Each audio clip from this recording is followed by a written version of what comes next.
Welcome back, YouTube. So in today's video, I'm going to tackle probably one of the most infamous questions I've been getting all year. And before I get into it, and if you probably know by the title, this is how many Dogecoin should you own? Before I get into it, I'm going to say that this video is not financial advice. You're going to have to do your own due diligence, and something that works for one investor may not work for everyone.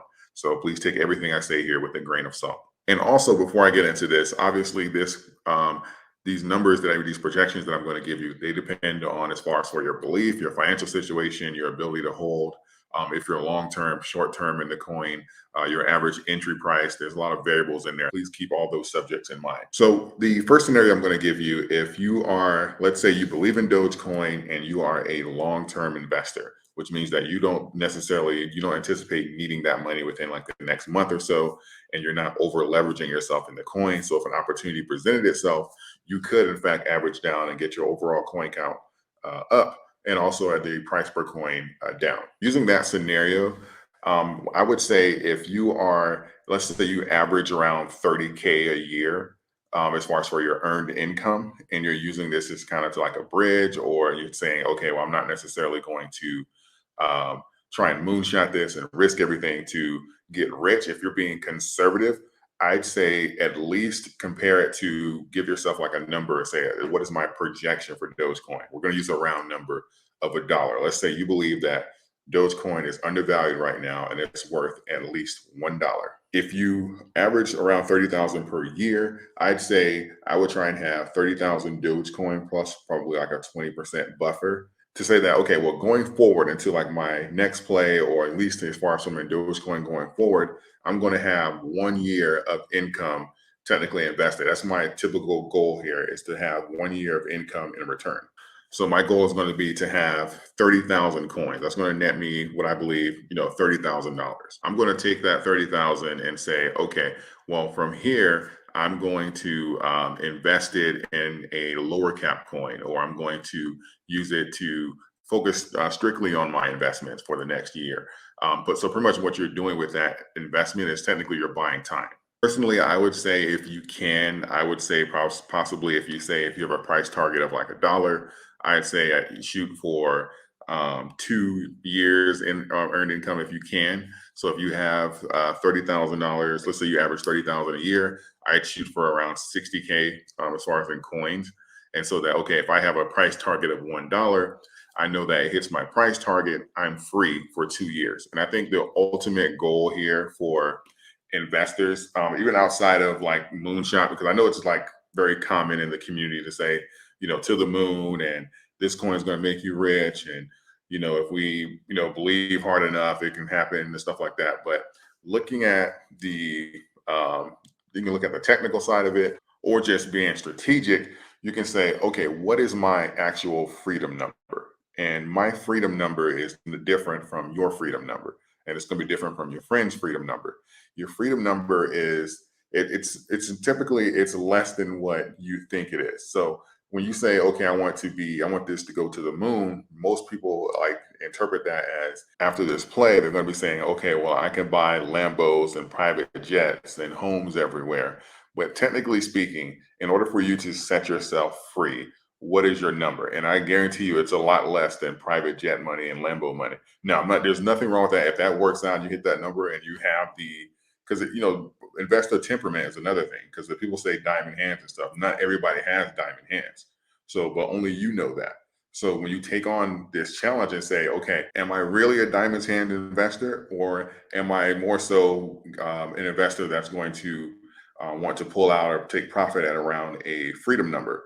And that's completely up to you. But you need to determine that freedom number so that you can estimate, okay, what is the return that I'm actually looking for? Because you can say, okay, in order for me to be free, I need $300,000, right?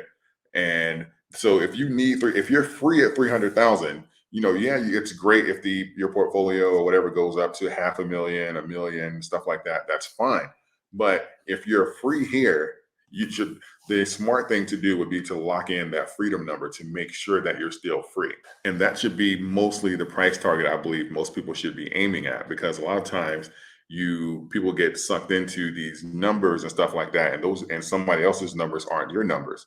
So if you don't get anything else from this video, you need to know your numbers. What is your number, your freedom number? The ultimate goal moving forward and knowing your freedom number and being able to liberate yourself is going to ultimately be able for you to set yourself up so that you can increase your coin count. That's one of the reasons why I said set those buffers in there, because it's more often than not, most people pick the right plays. They're invested in the right plays, but they either don't have the discipline to stay in it long enough, or they don't have enough money for it to make a difference. And I explained this in one of my other videos, as far as for a lot of people were asking, why was Dogecoin selling off after the Tesla merge announcement? And it went to like 21, it pretty much went from 16 cents to 21 cents, which is around, like a 30% gain. And I was like, you have most of the scenario right. You have to be in the investment at the right time. You have to be in the right investment, and you have to have enough money in the investment. So you have 2 out of the 3. But the thing is, the reason it's easier for people that have more money to take profit at those levels is because of the percentage. Because if you have $500 invested into Dogecoin at, let's say, 15, 16 cents, right? And it goes to 21 cents. 21 cents. That's a 30% gain.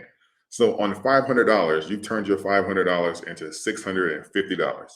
So for you, you're like, oh my God, that's not enough. Diamond hands, I have to hold it. But if you have $100,000 invested in the Doge and it goes up 30%, you've now turned your $100,000 into $130,000. So what do? You risk the 30,000. If you're not long-term in Doge and you don't care about the projects, you're just looking at it, you're pretty much scalping or just trading it. So you have no reason to hold, like there's no such thing as diamond hands because you don't care about it. So you're up 30 grand, like within 24 or 48 hours. Yeah, you sell off and you take profit. So that's technically what happens, when these scenarios, because they have their freedom numbers in there. They're not attached to the emotional side of it. And they're saying that, okay, well, I know my numbers. Anything over 20%, I'm out. And that's what everyone, and not just in Dogecoin, but that's just, investing in general. Everyone needs to know like that freedom number and to say that, okay, this is how many coins that I need. This is what I need in order for me to move forward. This is what I need as far as to recuperate. I make $30,000 a year. I have 60K in Dogecoin. I can do 30 or 15, take the half of the year off, keep the money going, or drop down to part-time, keep the money invested. And, and just trying to increase my coin count. The options are endless, but you have to know your numbers. That's going to ultimately determine how many coins you need, because it's not a blanket statement. And if you're really long term and you believe in the projects, you believe in the catalyst that's going forward, you can easily say, oh, well, how many coins do you need? As many as I can get. And you can certainly do that. It's abstract, but you can certainly do that. Though I can keep moving the numbers up, I tend to work better if I have a tangible number. And once I achieve it, I can just move the number up always. But for me, I typically execute better when I have these tangible numbers. But as far as for how many coins you need, you can literally take like your goal, your freedom number, and divide that by your price target for the coin. And that can literally, it doesn't have to be like at its max value. It can be literally, you can say that, okay, at this price, I believe Dogecoin is going to go to $3. But at $1, I want 30K. And the rest of it, I'm leaving. So you can do that, but you have to be strategic as far as for knowing your numbers, because I think that when people like, especially when people or the community, and they say things like, oh, okay, diamond hands, what does that mean?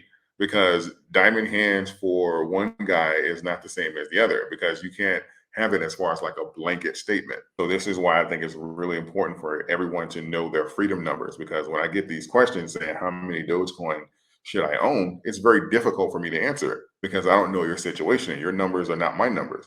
So you have to, I think that in order for this to kind of be answered like once and for all, you're going to have to evaluate your own personal situation and decide, okay, what do I actually want from this coin? Because saying I want Bentley and Lambos and stuff like that, that's great. You can certainly have a price target and stuff for that, but you need to know what that price target is, because otherwise you're going to end up unorganized and you're going to end up looking at your account and be like, okay, well, I'll take money out whenever it looks good. That's how you get yourself into a situation. Know your numbers ahead of time and stick to your numbers, because you see these sell-offs in like 20 to 30%. price ranges that happen all the time. I've traded stocks for some time now, and 20 to 30% has always been my game. So that's why when I make videos saying that, okay, traders are selling off, I know what's going on. So like that is technically like, I don't care what the if I'm trading a stock or whatever, I don't care what the catalyst is. I don't care where it's going. I don't care. I don't get invested into the emotional side. 20 to 30%, I'm out. And when you have your numbers and you know your freedom number like that, it's going to make you more of a proficient investor. You won't have a lot of the panic and stuff that you're having now. So I hope this video provided some clarity for you. I know a lot of people are probably like, oh my God, I thought he was going to give me like a concrete number. It's a vague statement, but in my opinion, I would say if you want a concrete number, if I have to give a concrete number, I would say probably no less than, for me, I would say no less than like 60,000 coins. But it's really it's really subjective, to be honest. So do your homework as far as for knowing like your freedom numbers and being able to get that bundle down. So that way you can do the math and figure out, okay, how many coins do I need at this projected price to hit this number? That's the only way that you're going to get this to work for you. Using my numbers for your situation is not really going to help you. Diamond hands and to the moon and all that other kind of stuff, that's way too vague for you to be an effective investor. That's my only concern about some of the communities, because we need situations where people are actually breaking down their portfolios and diving into them and running their numbers. I hope you found value in this video. Please give it a like, and also please consider subscribing. You can always change your mind later, but I welcome you to the channel if you'd like to hear more from me. And don't forget about BlockFi. If you open an account with them, you can get up to $250 in some of your favorite crypto, and that's including Bitcoin and Ethereum. I appreciate all of you. Thank you. Until next time.